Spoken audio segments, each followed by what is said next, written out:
Who Gets to Decide? A liberty-based podcast that brings a little piece of sanity to a confused society drowning in a culture of craziness. And here is your host, Seth Martin. Well, all right. What's up, everybody, and welcome to another episode of Who Gets to Decide. This is episode 619. I'm Seth Martin, your host. Thank you for joining me this evening. Glad you're here and always happy you're listening. I'm sure you've all heard by now, this guy Zoran Mamdani has been elected mayor of New York City. And I thought we would use this news to talk a little bit about socialism. What is socialism? Why is it so devastating? Why is it so popular? This is a big part of why people select, it's kind of a kinder, gentler message, at least it appears to be on the surface. And this is, I think, important to talk about because socialism has been tried. It's not like socialism hasn't been tried. It's been tried over and over and over again. And it essentially ends up in death, destruction, and massive amounts of government force. Because it's like Tom Bilyeu said the other day when we talked about this, and we sort of talked about this in episode 618. Eventually, somebody's going to stand up and say, I don't want to do it that way. I don't like this idea. Whatever. They're going to protest on some level. And this is obviously where things start to get very dangerous, because when you as an individual say, I don't want to go along, you're saying that to the government. And the government is very powerful. It has an unlimited monopoly on the violence of the use of violence against whoever it chooses to use it against. And you're just no match for this. And so ultimately this ends up in, at a minimum, it ends up in with less liberty. Individuals have less liberty. And but it sounds good, right? Free buses, free food, city-run grocery stores. I mean, these all sound like good ideas on the surface. But when you actually try to make it work, a whole bunch of people it requires, on some level, it requires you to enslave people. And people don't want to be slaves. I mean, I thought we learned that lesson, right? But it doesn't seem to stop governments and people that want to go into politics and exert power. They seem to keep coming back to this idea. And why is that? What is going on there? What's going on in the psychology of people that they just can't get it? Part of it is we all go to government schools, or a lot of us go to government schools. The government gets to decide what the history is, who the victors are, and all this kind of ends up, it kind of coalesces into your government-run education. And so if you spend 12 years in government schools, you have to unlearn a fair amount of what you learned just in order to try to honestly evaluate certain things. And this is by design, okay? This is no accident. They want you to learn that the government is all-knowing, all-wise, and it only does things through, with altruistic intentions for the poor and the downtrodden. This is the only reason it really exists, is to help people in our communities. This is the language of totalitarianism. And this is attractive to people because they want to believe, I want to believe that we have a kind government, that a government cares about its people. But governments don't care about their people. Not really. You might be able to find, maybe Thomas Massey does or Rand Paul does. There might be a handful of people in government, and Donald Trump says he does. But the nature of political decision-making and political authority, it doesn't end up that way. Okay, it ends up being run by narratives. And you see that with Donald Trump, all right? I mean, Donald Trump, just like every politician in his role, is desperately trying to control the narrative that's going out into the populace. And when he can't control it, he calls people fake news and things like that. Now, granted, there was a whole lot of fake news during the Biden administration. And there still is a lot of fake news. I mean, CNN, Fox, MSNBC, they all still are trying to control the narrative. The problem is now for those institutions is that the news, if you want to call it news, I mean, you could call this news, right? What we're talking about here, but it's much more distributed, right? You can go find somebody that's willing to tell you a more accurate version of the truth than what, say, Laura Ingraham on Fox News is telling, or somebody on CNN. I don't even know the news. I don't even know the people's names on CNN. That's how little I watch CNN. And so, this is the struggle now. The establishment media, the establishment group within the government. The government is run by like 10,000 people, really. 10,000 or so people control the narrative for the whole country. That's the way it's always been. But that's changing. That's very much changing.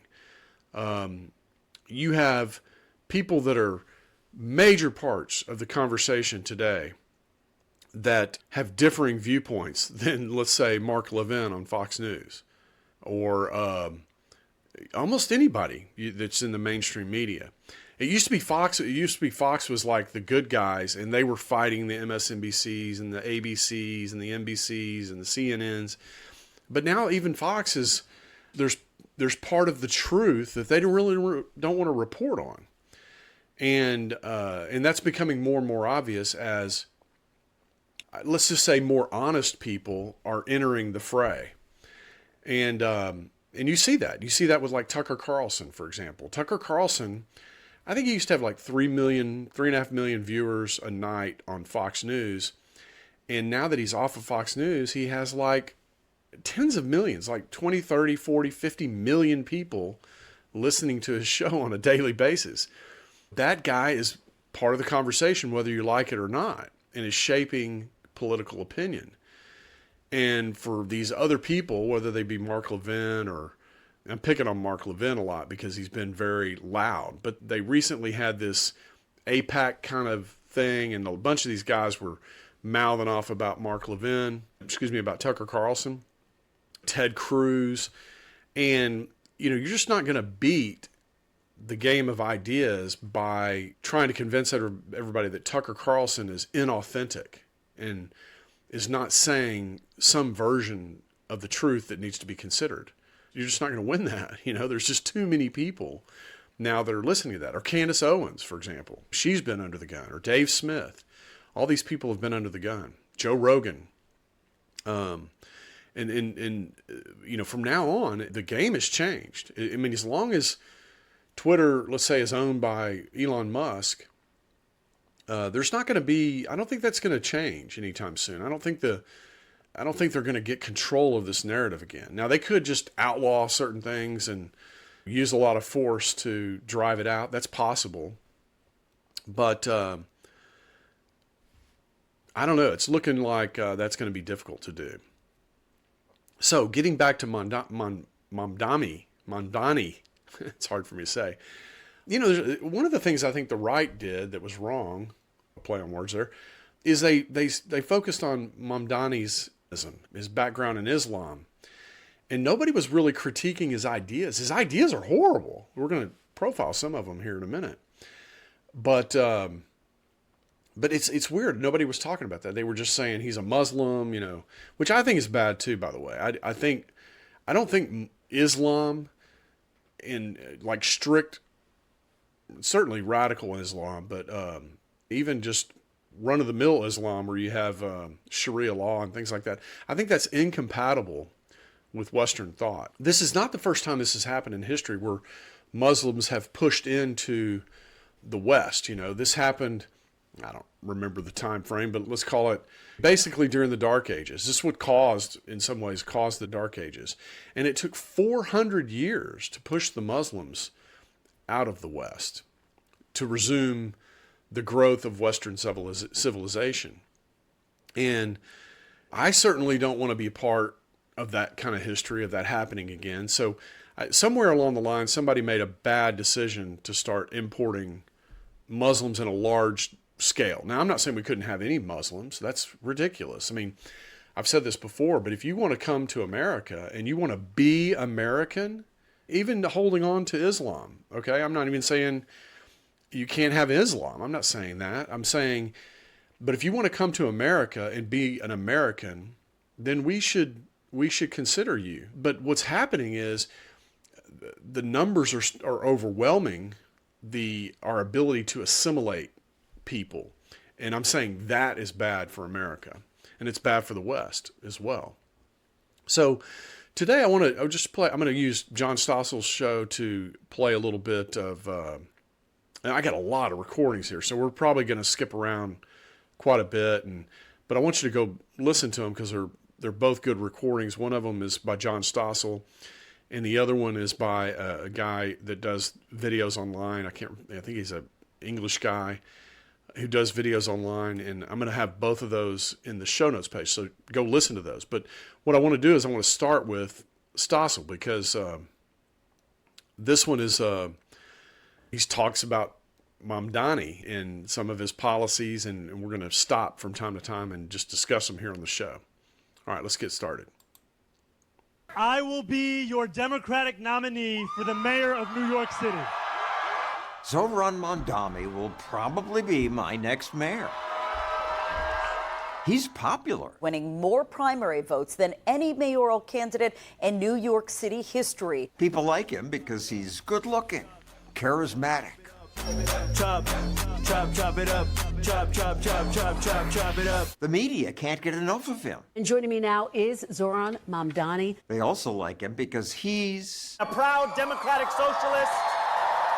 a democratic socialist, like AOC. I am here loud and proud to rank Zohran Mamdani #1 for mayor of New York City. They and most of the media have something in common. Do you like capitalism? No, I have many critiques of capitalism. I don't usually cover local politics, but I'll make an exception for Mamdani because what he believes is what so many privileged young people believe. And these socialist ideas are just stupid. In this video and the next, we'll look at why socialist policies always backfire. Socialism. Terrifying word. Mamdani mocks those who fear socialism. He says democratic socialism just means The commitment to dignity.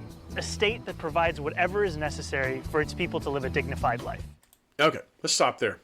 Let's start with just the end there, what he said. Dignity, okay?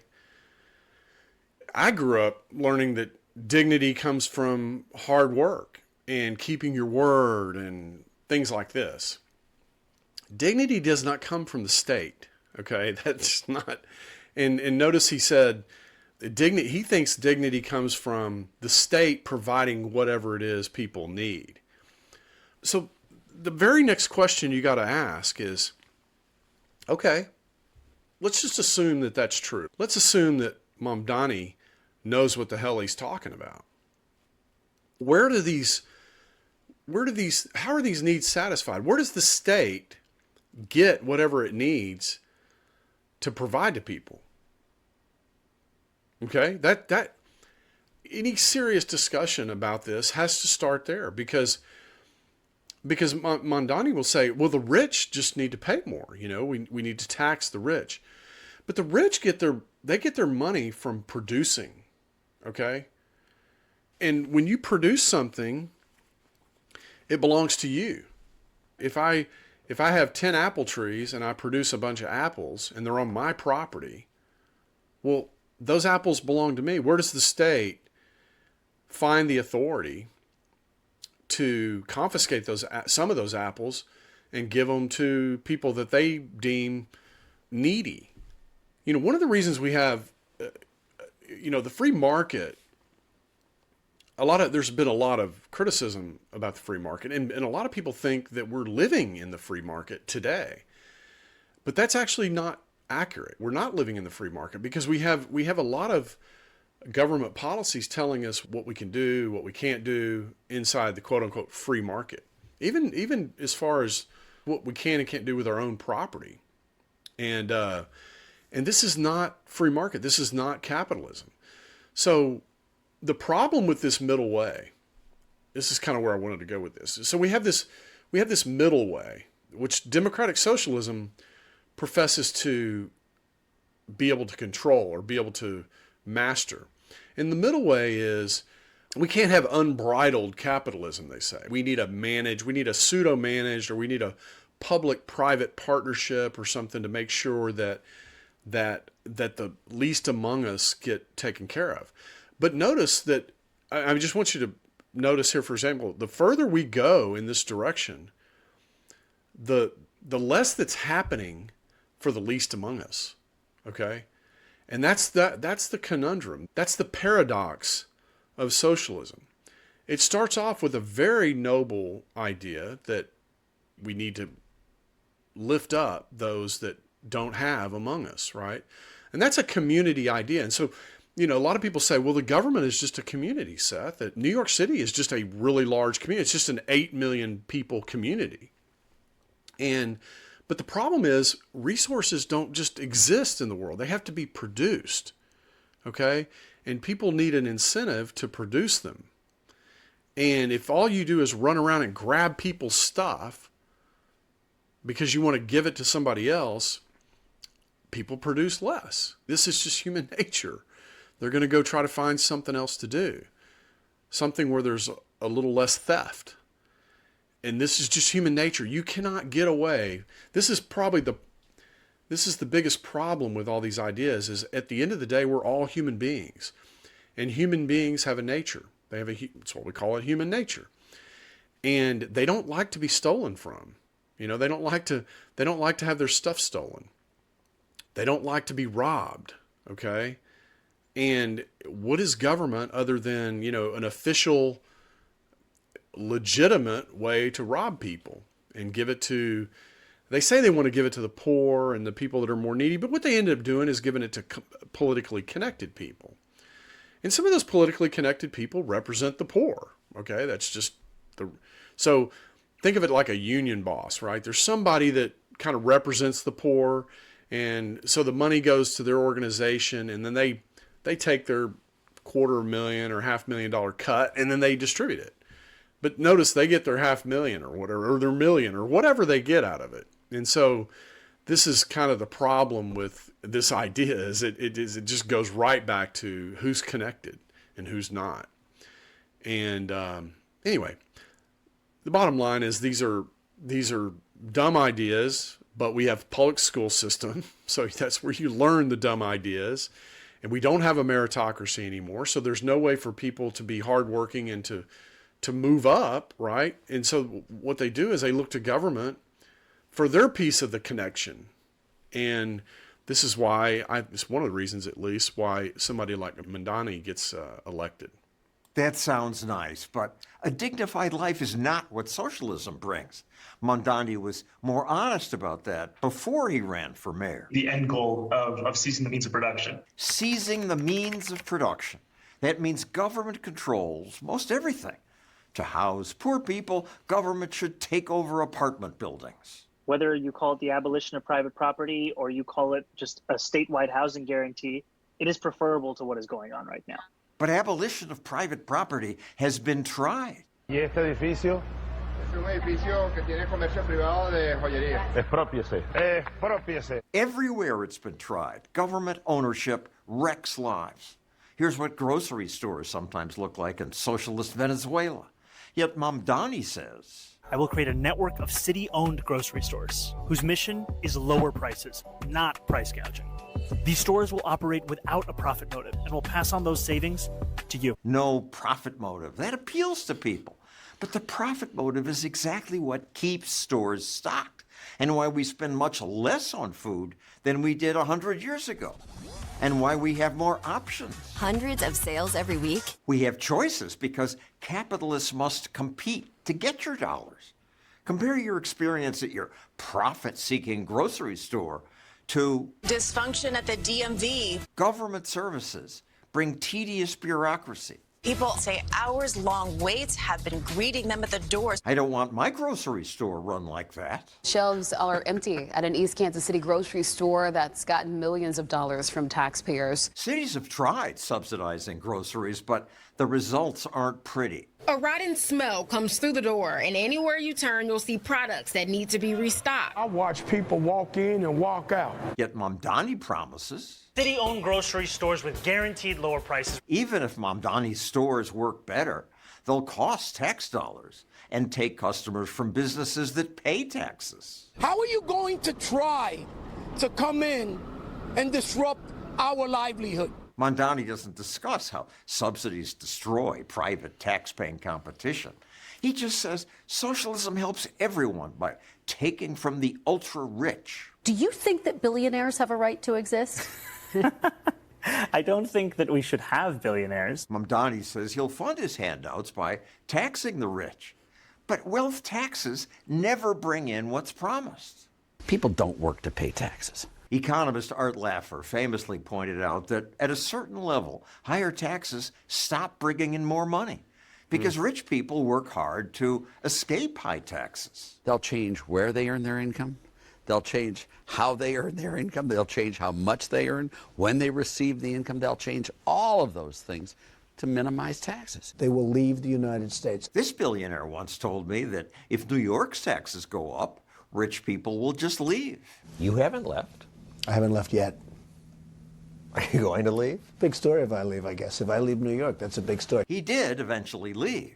The rich people are going to leave, and other people are going to leave. You're going to end up with lots of people that don't produce, and then that's the spiral. That's the end. It's what. Yeah. Okay. So that's right. Look, production is a good thing. Everybody should produce. Even the Bible says, if you don't work, you shouldn't eat. Okay? And what is eating is just a euphemism and an all-encompassing word for consuming.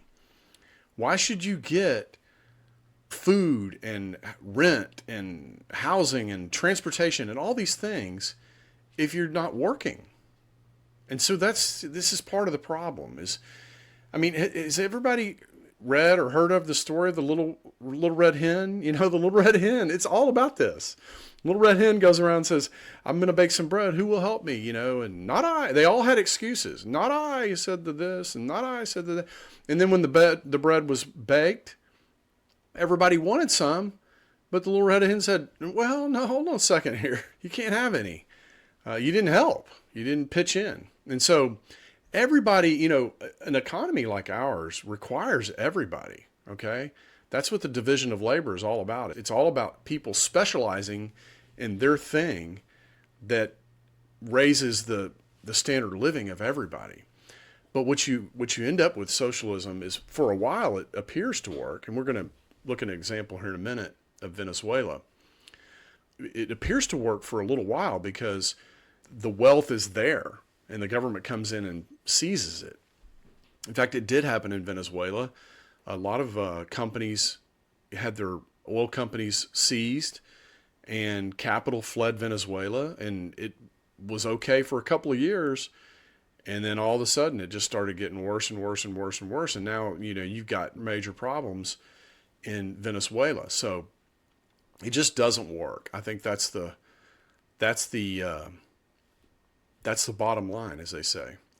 All right, let's jump into this next clip of Stossel. Socialist politicians are on the rise. I'm running for mayor. This Democratic socialist will probably be the next mayor of Minneapolis. And socialist Zoran Mamdani is likely to be the next mayor of New York City. We have to continue to elect more socialists, and we have to ensure that we are unapologetic about our socialism. But they should be apologetic. Socialism always fails.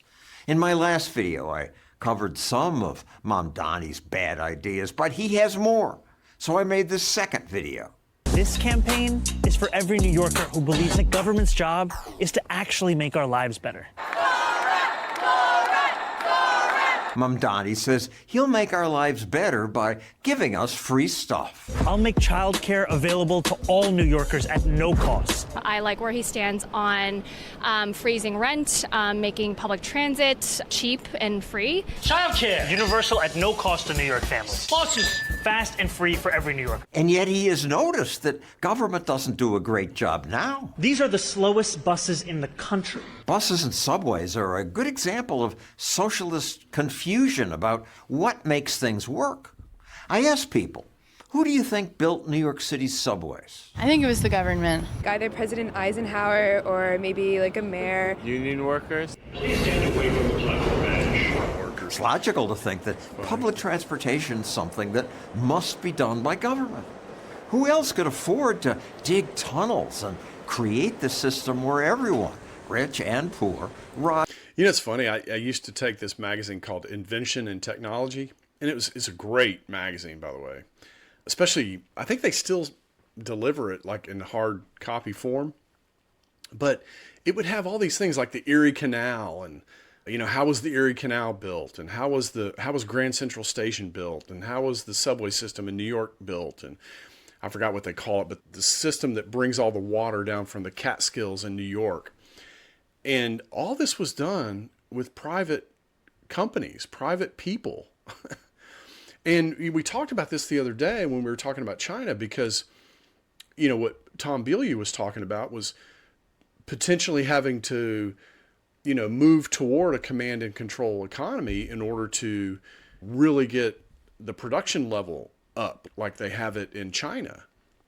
And I made the point then that, no, this is the reason this appears to be the right path is because China was once just 100% totalitarian, and then they sprinkled in, you know, some freedom, and people liked that, and their standard of living went up, and so they produced. But also pointed out that China doesn't innovate anything; it just copies what is out there, and they launch their command and control system on it, and it does appear to work, and work well. But what we do know about economies, if you don't continue to innovate, eventually the economy will stagnate. And of course, the other way it'll stagnate is if the government continues to take over more and more of the economy, which is what we have in America. But all these things that were built previously were built by private individuals, private companies, people that had a reason for creating the Erie Canal. They were trying to move ships through that area and decided to invest, just like people build private roads. You know, oil companies build roads all over different oil patches around the country. They go into private landowners and they say, look, we want to develop some oil that's on your property. I know you don't have the mineral rights, but you own the property at the surface.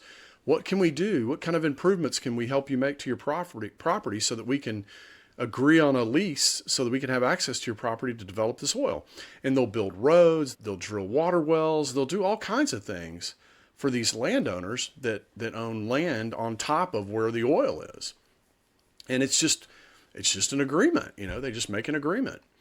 And this is how these mega projects used to be done. The stakeholders would get together and they would decide what each of them wanted, and they would arrive at a deal, and they would sign a deal, and they would do it.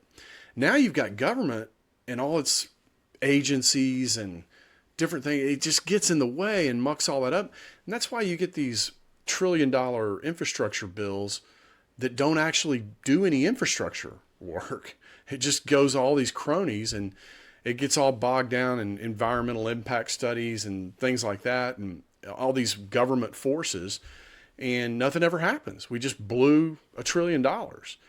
And meanwhile, you're paying for it. And this is just kind of where things go. And this is how political things work. Because if you think about it, politicians themselves don't know anything. This guy clearly doesn't know anything. They don't know how to run a grocery store, but he looks and sees a grocery store there and says, well, I can just make it all free. Well, how do you do that? How exactly are you going to do that? Oh, well, we'll make the rich pay for it. Okay, well, then the rich start leaving, And then what? You got a bunch of empty shelves in a grocery store, and New York City's population goes from 8 million to 3.5 million. And like Donald Trump said, all the people producing leave, and all you have is a bunch of needy people sitting around starving. I mean, that's where it ultimately goes. And so look, these things don't work.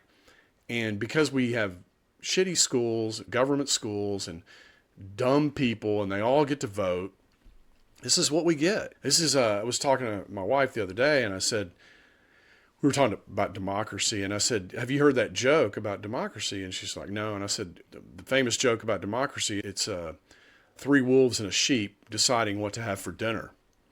And that's just the way it is. If 3 wolves and a sheep get together and start talking about what's for dinner, the sheep is going to be for dinner, okay?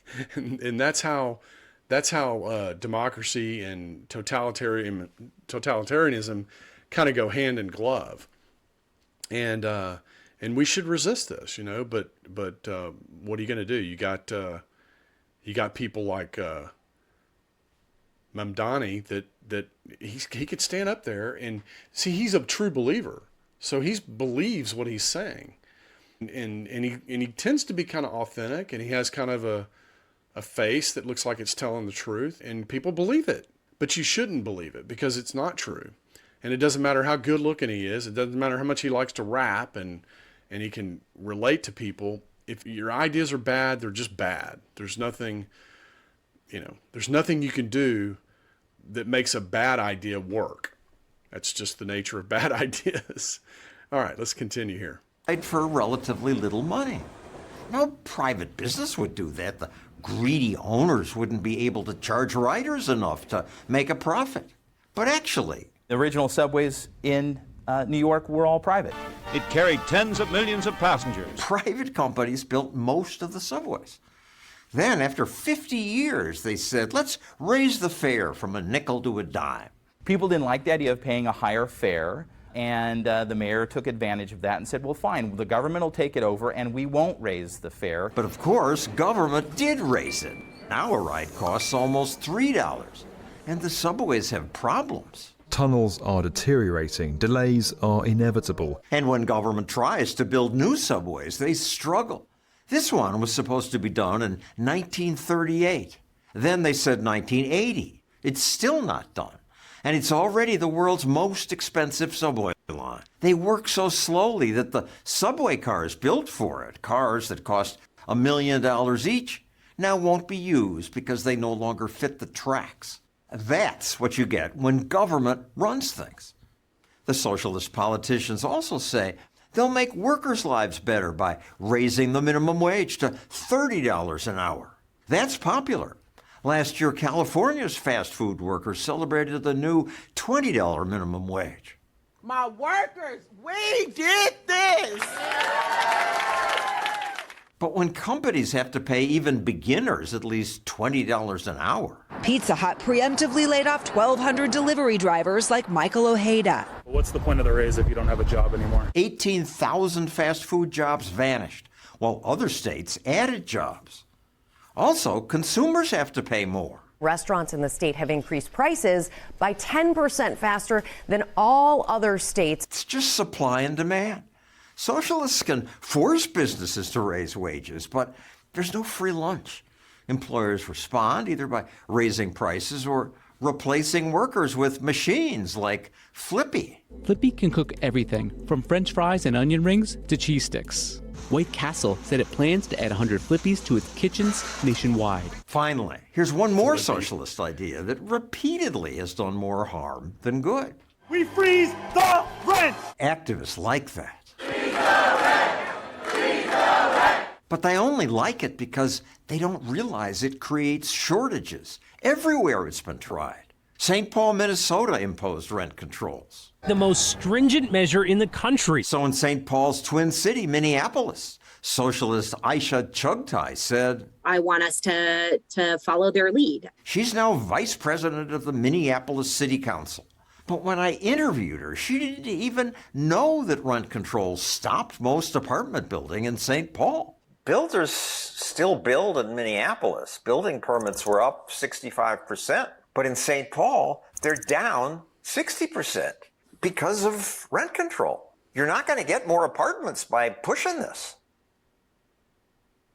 Her silence reveals so much. She's speechless. I mean, don't politicians research issues before imposing government force on others? I'm going to maintain that guaranteeing housing for people and making sure that they can stay in their homes matters more than anything else does. They just don't get it. I'd love to ask the man who's probably going to be my new mayor, how will your socialist policy succeed when every other socialist government everywhere in the world has brought misery and poverty? So far, he hasn't responded to my interview requests. It's too bad. So, Ryan, you're just down the street.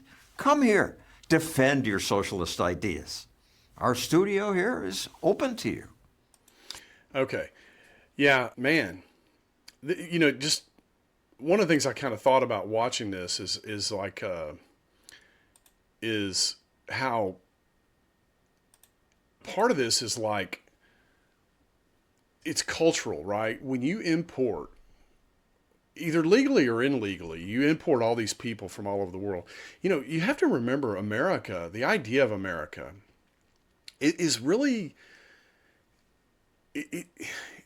out of the thousands of years that humans have been on the planet, the idea about free markets and capitalism, this is very, very new idea, okay?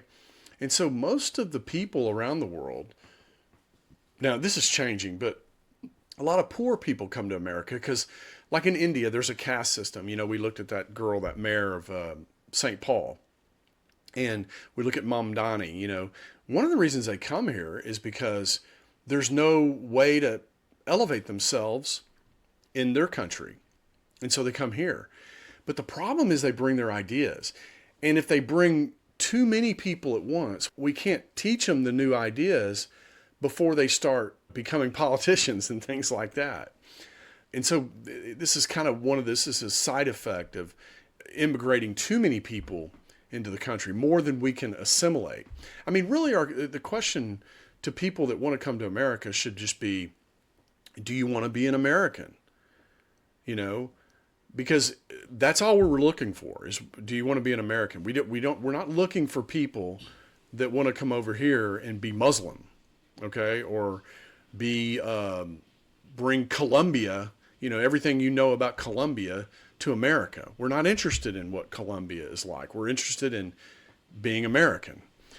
And this is the problem. You see this already now in some of these cities. These Muslims come over and they've taken over because they know Americans don't vote in local elections. And so they've really focused on local elections. And now they own cities. And so you see, they'll all get in the street and block the street and pray. And there's no city government to say, hey, you can't do that. You can't block traffic and obstruct other people's ability to move around the city. They just allow it. And so this is a real problem and likely to get worse. But it was just so funny to watch that girl's face. She just had nothing. Her eyes kind of rolled up in her head like she was looking for the answer on the back of her inside of her brain or something. All right, this story is about Venezuela. As you know, Venezuela is a mess. It has been a mess for a number of years. I just want to tell a quick anecdotal story about Venezuela. I used to call on a guy, this is years ago, 15 years ago or so, that his family broke up over Chavez. Half the family, they don't even talk to each other anymore. That's how big a deal this was when Chavez came to power. People like the guy I called on who moved to the United States, he was like, yeah, we could not convince our parents that this was going to be a bad idea. And brothers and sisters just separated and went their own ways. And it was a real mess what happened there when Chavez came to power. But initially you heard all these great things. People were just loving the fact that they could go buy gasoline for 10 cents a gallon, when in America you're paying $3 a gallon. They were ecstatic. They were saying, oh, we love Chavez. And this is kind of another thing that happens under things like socialism is you get the leader becomes like a cult of personality. You know, he's beloved, and people have his picture on the wall inside the house and all this kind of crazy stuff. And you saw this when Chavez came to power. But I just want you to listen to how it ended up and how it continues to just really circle the drain. Venezuela is the single most mismanaged economy in the world, and while that's a big claim with some stiff competition, there are simply no other countries on Earth that have fumbled such a privileged position quite so badly. Venezuela has the largest oil reserves of any country in the world by a significant margin. The runner-up, Saudi Arabia, would have to find an entire USA worth of extra oil just to meet the reserves of this single small South American nation. Now, we've seen many times on this channel before that natural resource wealth does not equal economic prosperity. But at this scale of natural resource wealth, the country could have effectively brute forced its way into the global upper class. Unfortunately, what should have been an easy path to prosperity was squandered, and from its peak, the country has lost more than 80% of its GDP in less than a decade. The collapse was so bad that many international economic agencies just don't collect data on it anymore because the economy was too mismanaged. It would almost be laughable if it wasn't so tragic. The country is now one of the most dangerous and impoverished economies in the world. Venezuela, for a variety of reasons that are each worth exploring individually, has become very isolated from the rest of the world. Its people are leaving in droves, and governance has become so unstable that it can't even get access to the manpower and investments needed to extract its abundant oil reserves. This is a situation that is not getting any better. Late last year, the country threatened to annex neighbouring Guyana, further alienating it in the global community, and now, just late last month, the country held a highly controversial election raising huge question marks about who is really in charge. Venezuela is the national equivalent of a lottery winner that's too incompetent to even claim their winning ticket, let alone manage the money once they get it. But if there's more to learn from failure than success, it's a good place to start. So, how did a country with so much going for it end up so poor? Were these problems coming purely from within, or were there external forces pushing for its demise? And finally, of course, is there any realistic way for the country to turn its economy around? Once we have done all of that, we can put Venezuela, the most mismanaged economy in the world, on the Economics Explained leaderboard. Okay. Yeah, you know, not such a good thing, Venezuela. Like I said, I remember when this happened, and so it's fresh in my mind. And how it happened is the same way Mamdani was elected here. I mean, there's always different classes of people, but once you get some level of corruption, you know, connectedness, where people can observe and they can see, oh my gosh, you know, and they start to correlate their lack of success or their lack of ability to survive in the economy with the connectedness that they see in government and the corruption they see in government. Then they start to lash out and they start to look for somebody that will help them fight that. Somebody that, you know, like a strong man that'll come in and promise, you know, some change, you know.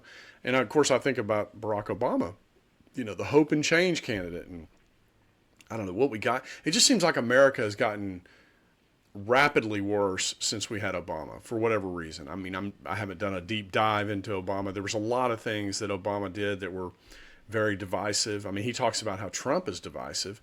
I remember when Obama was president. I mean, he hadn't been president for like maybe a year or two.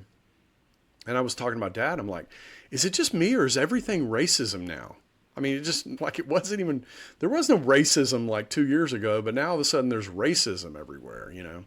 And he was like, yeah, I know. I mean, my dad is not very political at all. So for him to admit that is really something. Someone like Chavez, who's very charismatic and convincing, just kind of like Mamdani, you know, you can see that he believes what he's saying. It's not just somebody, you see this now with like some of our politicians, you know, they'll be asked tough questions and they give this kind of mealy-mouth answer, and you know they don't believe what they're saying. You can just tell they don't believe it. And but whether you believe something that's correct or you believe something that's wrong, it almost doesn't matter, because what the voter sees, the voters are very perceptive, and they can see whether or not you believe what you're talking about, or if you just are saying something to get elected. But the danger is if you're standing up there and you're very charismatic and you really believe in something, but it doesn't matter how sincere you are sincerely wrong, then those ideas can lead to very, very bad outcomes. And that's essentially what you have happening in Venezuela. But they nationalized the oil companies. I mean, Coca-Cola used to produce down in Venezuela, and they closed all that. Capital just fled. That's the thing about capital. Capital will go where it's treated well. And once you start having a politician come in and nationalize things and essentially stealing people's property, that is not good. People are not going to put up with that for very long. And I would say within a couple of years, Venezuela was already in the downtrend. All right, let's continue into the next clip. For most of the country's history, Venezuela has been a petro-dependent territory. Even the indigenous people would regularly use oil tars seeping out of the ground to keep fires blazing throughout the night or waterproof their canoes before the Spanish even made contact. Crippled after its 19th century liberation, the country not only benefited from the discovery of oil, it was the one thing that allowed the government to remain stable via state funding or outright bribery. And for a while, though far from perfect, this worked. Modern Venezuela is one of the better-known petro-rentier states, receiving a large portion of its revenue from rent paid by businesses, governments, and foreign individuals. Annual production exploded during the 1920s from just over 1 million barrels to 137 million, making Venezuela second only to the United States in total output by 1929. By 1935, the Venezuelan bolivar ballooned, with oil becoming the top priority, accounting for 90% of the country's total exports, which led to a terrible case of Dutch disease, a trend that would remain common into the 21st century. As a result, the country saw decent growth, although it was based heavily on extracting said oil to fund an otherwise unsustainable economy. This was also dependent on importing most of what it needed in exchange for its oil. As oil continued to be extracted, just 3 foreign companies controlled 98% of the Venezuelan oil industry: Gulf, Royal Dutch Shell, and Standard Oil. The government tried to reform the oil sector to funnel funds into public coffers. The hydrocarbon... I want to stop here for just a second because let me back up. I want to back up here. There's a... controlled 98% of the Venezuelan oil industry: Gulf, Royal Dutch Shell, and Standard Oil. Heavily on extracting said oil to fund an otherwise unsustainable economy.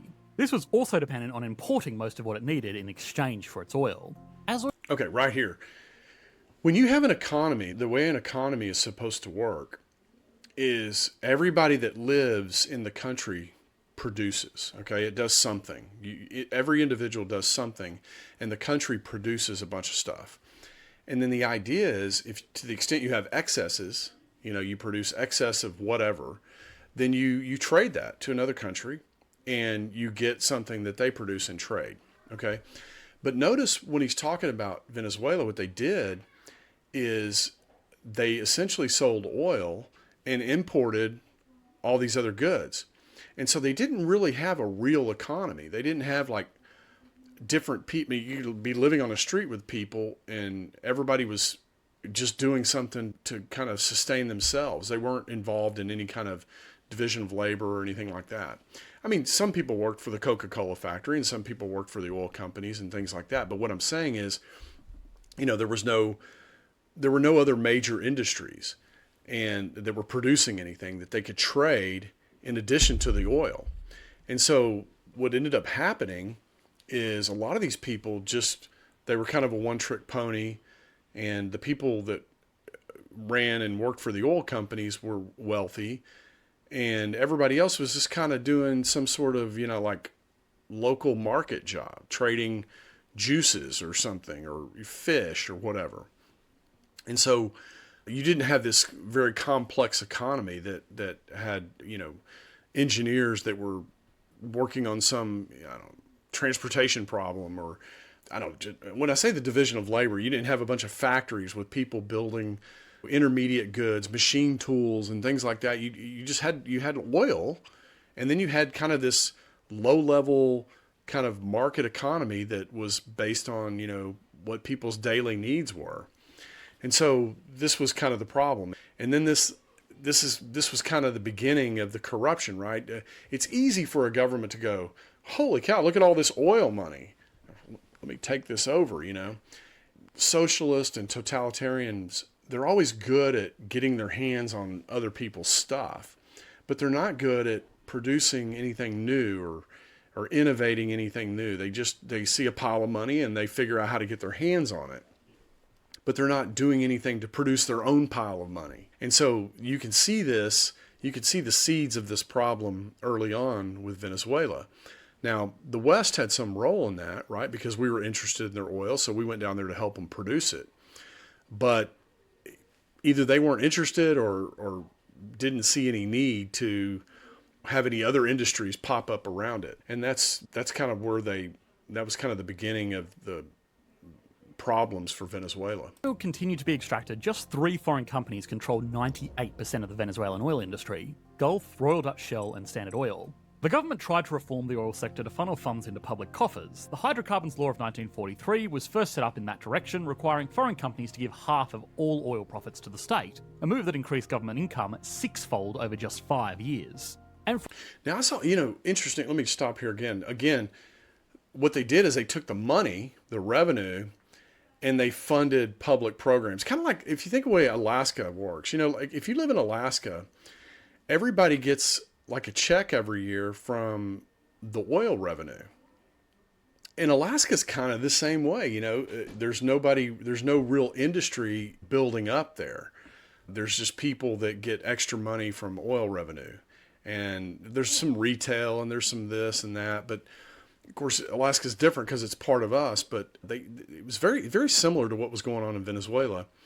And if you look at Saudi Arabia, on the other hand, Saudi Arabia invested lots of money in, they didn't just, the king, even though the king and the royal family had a lot of money, and they burned a lot of money, no doubt about it, but they did kind of look and go, well, we need a chemical industry, and we need when you have these basic industries, they spin off all kinds of things that lead to other industries and feeder industries.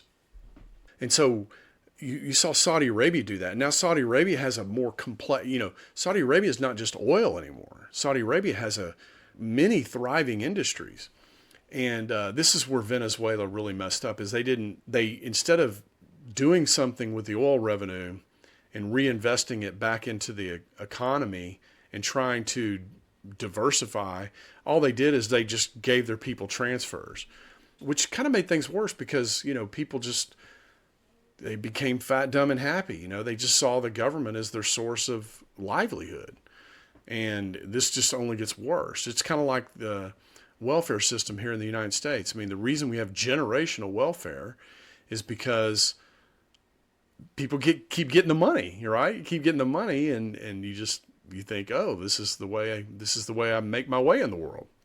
For a while, this worked. In the 1950s, Venezuela took a seat at the table of economic superpowers. At the time, they were the 4th richest country in the world. By the 1960s, Venezuela's petrostate status loomed so large that it joined Saudi Arabia, Kuwait, Iran, and Iraq, co-founding the Organization of the Petroleum Exporting Countries, commonly referred to as OPEC.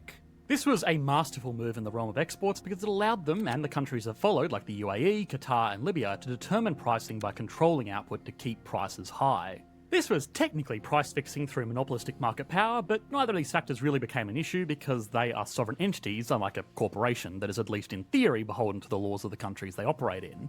Venezuela, as well as the other countries listed, then nationalised their oil industries. For Venezuela, this nationalised body is Petroleas Venezuela SA, or PDVSA for short. This whole dynamic was put into overdrive when Venezuela continued to discover oil deposits that took it from a modest oil state to the single largest oil state in the world. From the early 2000s, this caused a boom in the economy, with gross domestic product peaking at $372 billion in 2012. This was fueled almost entirely by these prized exports. GDP, after all, is consumption plus investments plus government spending plus net exports. So how did a country with so much going for it end up so poor? A lot of it can be summed up with a single word: mismanagement. An example of this would be the government's activity preceding and following the surge in oil prices in 2004. The International Energy Agency says that this increase was due to strong demand growth in Asia and North America.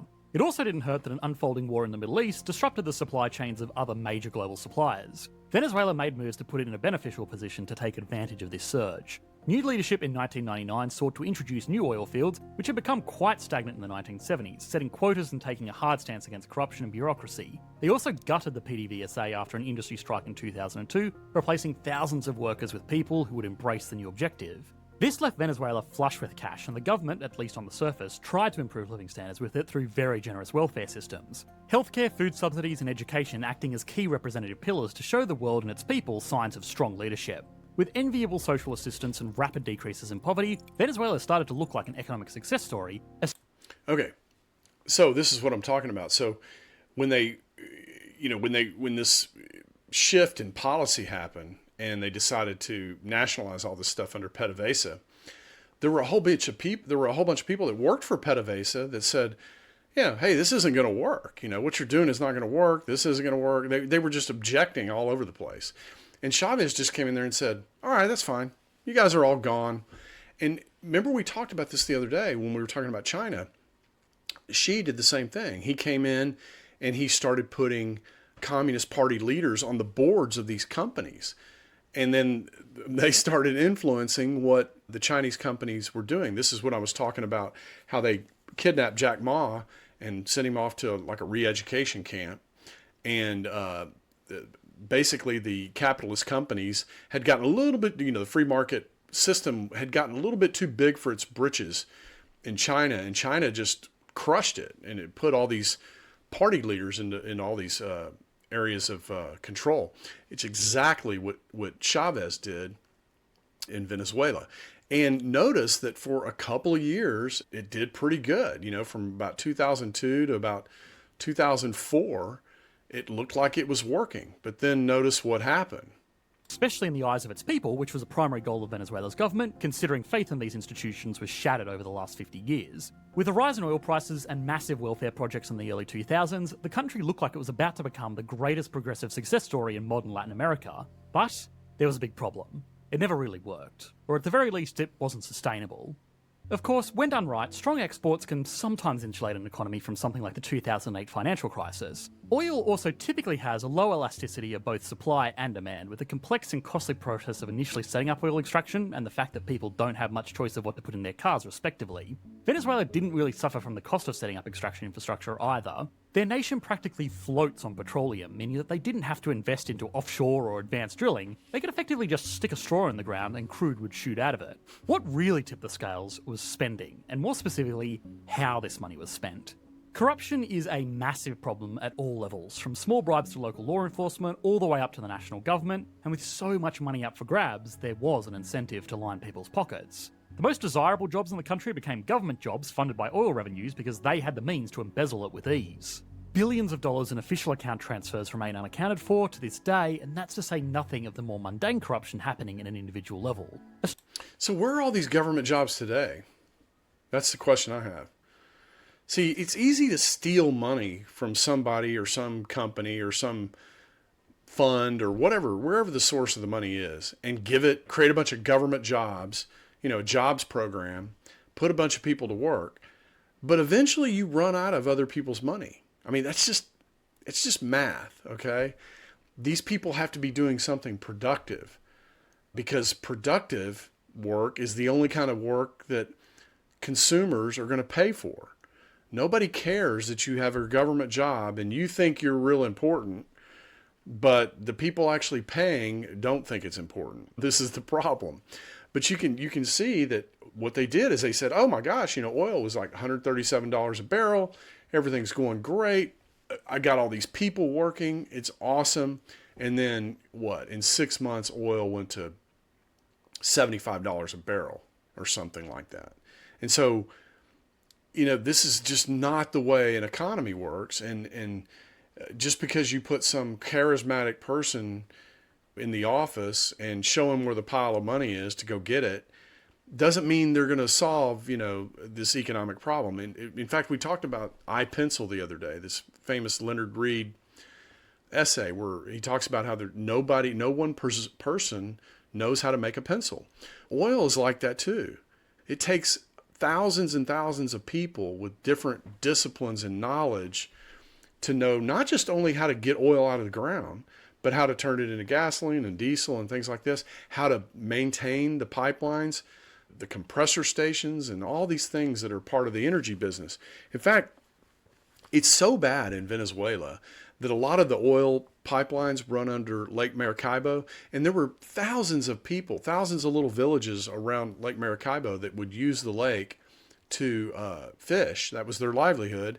Now it's unfishable, okay? The pipelines haven't been maintained. There's seepage of oil. The government doesn't know how to fix it. It's killed all the fish, and all these people, they just don't have anything to do. And we saw this, what we saw in Venezuela is you started hearing reports of how people were eating pigeons and their pets and things like this. I mean, people get really desperate when they can't eat. And you'll see some images here later I think it's in the clips to come, but people rioting and burning stuff, and it's just a mad scramble for what few resources are left over. And that's where this all goes, unfortunately. I mean, I wish it was all about dignity and kindness, but you always have people that want to take advantage of that. They want to be kind, but they don't want to work, and so the problem is if enough people do that, and you're spending too much money on these quote-unquote programs to help the poor or the needy, eventually you run out of other people's money, and it just circles the drain. A story in 2006 revealed that a select group of Venezuelan bankers profited from the acquisition of Argentinian bonds by the Venezuelan government at the expense of the national treasury. Then there are these aforementioned social programs that look great on the surface. The government policies were essentially very populist and involved basically giving oil money away to keep the favour of the people. Of course, this isn't bad by itself. After all, those natural resources do belong to the people, but it made the country very dependent on oil prices, especially when it had to adhere to OPEC quotas. This meant that when times were good and oil prices remained high, Venezuela managed to brute force its GDP up until 2014. But this changed dramatically when a few things started going wrong very quickly.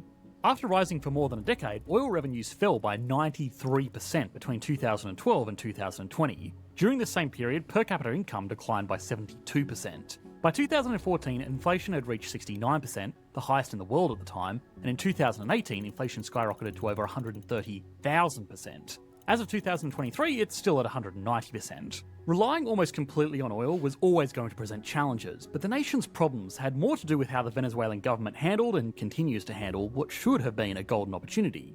Of course, this is where we bring up Norway, the gold standard in managing oil wealth. Both countries... Okay, I don't want to talk about Norway because, their government... Think about Norway. When people start bringing up things like Norway, their goal is to try to convince people like me that we need to have more of Norway in the United States. The problem is we don't have a Norway. You go to Norway and everybody looks exactly the same. They're very culturally similar. And we don't have that in America. And so these types of programs where everybody there's like a high level of trust in the society, you can do things like Norway does. But we don't have that in America. Okay, we have a reciprocity-based system. And I trust you as long as I can give you my money and I get the thing, pretty quickly. But that does lead to prosperity, and there's nothing really wrong with that. But I don't want to talk about how great Norway is here because it's really a non-starter for America. And people like Bernie Sanders, I mean, if you want to go listen to that, go listen to what Bernie Sanders has to say. He's always talking about Sweden and Norway and places like that. But I just don't think those are practical case studies for Americans, so not part of the show here. All right, let's continue. Let's go back to Venezuela and just finish up Were here. these problems purely coming from within, or were there external forces pushing for its demise? Historically, Venezuela did fall into the trap of giving a bit too much power to Western corporations instead of seeking collaboration that trained their citizens to work independently, something that Norway observed all over the world, which encouraged them to keep foreign participants at an arm's length. But this only plays a small role in the economic crisis Venezuela faces today. Since 2005, the United States has imposed targeted sanctions on Venezuelan individuals and entities that have engaged in criminal, anti-democratic or corrupt practices in response to increased human rights abuses and corruption by the government in power since 2013. A prevalent and feasible argument is that the USA has pushed these sanctions on Venezuela over other countries because it's a major threat to its domestic oil industry. But the impact of these sanctions is merely a cherry on top of the mounting series of domestic failures that fall solely on the lap of Venezuelan governance. And there are a number of examples that can paint a better picture. For starters, the country has the worst property rights in the world, with assets often being seized with no compensation. This is terrifying to foreign companies that have mostly since pulled out of the country because even with all of that oil wealth, it's too risky to do business there. Yeah, look, if I'm an oil company and I go to Venezuela and I spend, I don't know, $15 billion on some sort of oil producing installation, and then the next day the government just takes it over, that's a bad deal for me as a company. In fact, if you want to be CEO and get fired immediately, go do that. And that's the thing about capital. If capital is not if capital is not protected, property rights aren't protected, then what happens is you don't get investment. You don't get investment, then the production system can't expand. It can't get more roundabout. Okay, and I probably need to define that, but let me just say that the more capital you have, the more sophisticated the chain of production can be. But it's paramount to have property rights for something like that. You cannot encroach on property rights. People have to feel secure in what they own. And when you start making people feel unsecure about what they own, and this is part of the problem that Mamdani is going to have in New York, if he really does go to the rich to get all of his free grocery stores, they're going to start going like, jumping ship like rats on a sinking ship, because they work too hard for that capital to just have it seized by somebody like Mamdani. This is part of what you see in places like Venezuela, and this is why, we could trade with Venezuela. We could just lift all these sanctions.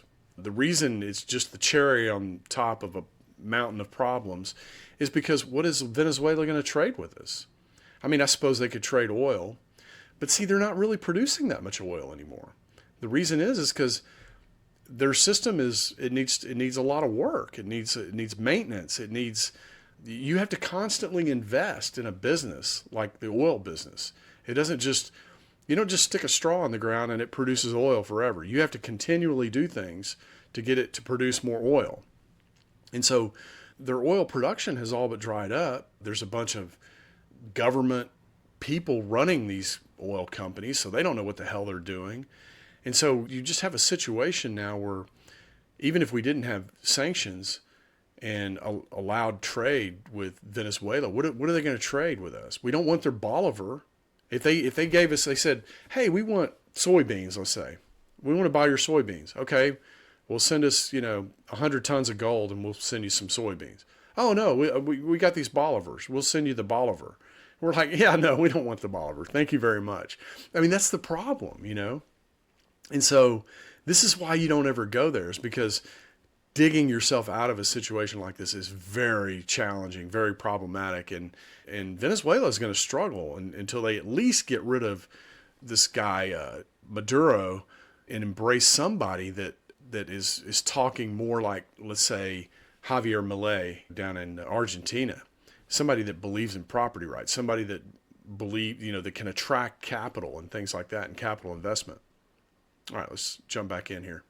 It's like getting gold from under Smaug. Sure, there is a lot of money to be made, but there are other safer places to get the same stuff. Now, it could extract its own oil, and it does have a state oil company, but even that kind of sucks because it's run out of smart people to actually run it.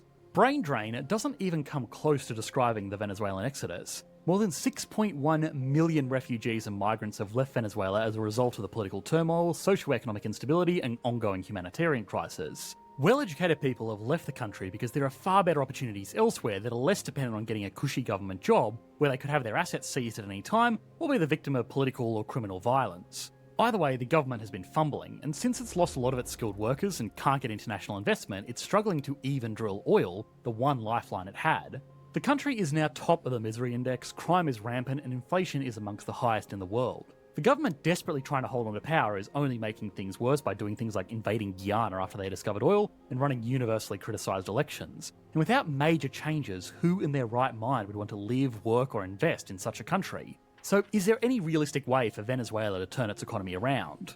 In light of recent developments, the future looks bleak, or more accurately, desolate.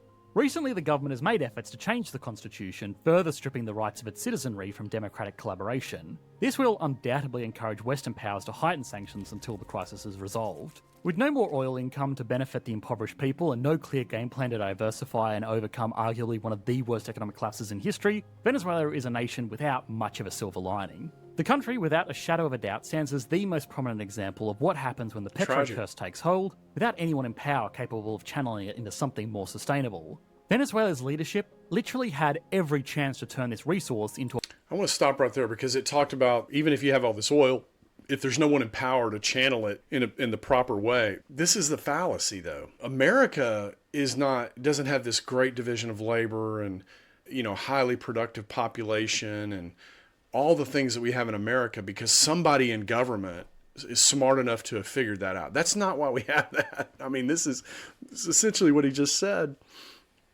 The reason we have it is because we have freedom and we have property rights and we have the ability to save our capital and trust that it's not going to be stolen from us. Okay. That's what creates it. People, you don't have to convince somebody to want more.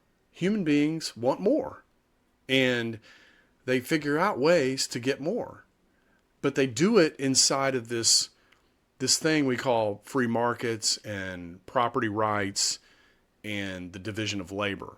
What they don't do it, some people are doing it in America, but I'm telling you, it's going to fail here too, are going to government and saying, hey, can you seize $1 trillion or, $100 billion for us and we'll start a solar company, or hey, can you go seize, $200 billion and we'll make sure Americans' healthcare premiums are nice and low, that kind of thing. And so this is a fallacy. This is something that some people think works, but if you continue down this path, the problem is it tends to get worse. It doesn't tend to get better. And so deficits tend to go up. The government seizes wants more of other people's money, wants to give it more to these other people so they can get votes. And this just continues to spiral downward. Usually there's nothing stopping it except us, the people, to say, no, that won't work, Mamdani. Yes, you're a good-looking guy and you rap okay and all this stuff, but your ideas stink. Go pick up garbage or something. Go find some other job to do besides being a politician. And this is what we need to be doing as Americans. All right, we got a little bit more and then we'll wrap up the show. Or wellspring of riches. If they'd handled this wealth like Norway or even the US or Canada, it could have properly educated their labour force, invested the wealth into something that appreciates in value, or even created practical infrastructure to support other industries. But they did none of these things, and now it's not only the economy, but the people that will suffer for decades to come. Okay, now it's time to put Venezuela on the Economics Explained leaderboard. All right, we're not going to do that. We're not going to put economics or Venezuela on the Economics Explained leaderboard. I'm going to go ahead and wrap up from there. I think you should watch both these the John Stossel video and this video here. Both really good videos. But the bottom line is what Mamdani is pushing doesn't work. Okay, he's just like Chavez. Okay, except that he's mayor of New York City instead of president or whatever Chavez called himself. Maduro calls himself down in Venezuela. And running around grabbing people's stuff and giving it to other people, while it may look like it works in the short run, it doesn't work in the long run because people start to realize that they're a slave in the deal and they don't want to be a part of that. They go find something else to do and separate themselves from those situations. So that's just that's the nature of socialism. Like Margaret Thatcher said, you run out of other people's money. So with that, I want to go ahead and wrap up. I want to thank you guys for coming in and listening. Share the show. Put some comments in the comments section. Let me know what you think about what we're talking about here. Tell me if you disagree. Give me a link, something to convince me to watch or whatever. Or just tell me you want to talk about some other aspect of this, and we can do that as well. But this is the struggle of our time. I mean, once you embark down this fiat money path and you don't really have a good economy, and we've got all these. Look, we've got some element of all of this stuff that we just talked about. We've got millions of people in government jobs. Okay, how do those government jobs exist? Well, the government steals some income from some people, and it creates government jobs. And those employees, and I'm sorry if you're one of them and you're listening, but those jobs are not productive. And before America goes in the direction of Venezuela, you should probably look for a different job. You should probably quit your government job and go find something else to do before you're forced to do something else. And that's the best thing I can tell you is don't work for the government. Don't go to the military. Because the government, look at what's happening now. Because of some political fight that doesn't have anything to do with you or me, not really, Some people aren't getting their paycheck. Why do you want to be a part of something like that? Go find a job in the private sector where you earn your paycheck. It's not stolen and then given to you. I think that's what everybody should do. And I think that's the lesson of Venezuela. That'll be the lesson of Mamdani. That's the lesson of democratic socialism or whatever. It doesn't matter that you put the word democratic in front of it, okay? Socialism is it's seizing and then controlling the means of production. Just what Mamdani said. I mean, he said that himself. It's not like I'm putting words in his mouth. He said that. So go fight that at every turn. Educate yourself on it as best you can, but resist it. Resist voting for it. Resist clamoring for it. Resist saying things like, well, I don't know, but we need to do something, meaning we, all of us together. Collectivist stuff doesn't work. Collectivism in general doesn't work. It doesn't matter if you call it socialism or communism or democratic socialism or whatever. It's a collectivist kind of thing politically. Doesn't work. All right, with that, I'm going to wrap up. Thank you guys for coming in. Thanks for listening. Appreciate you sharing the show. Come back in a couple of days. We'll have a new show for you on Who Gets to Decide. Peace.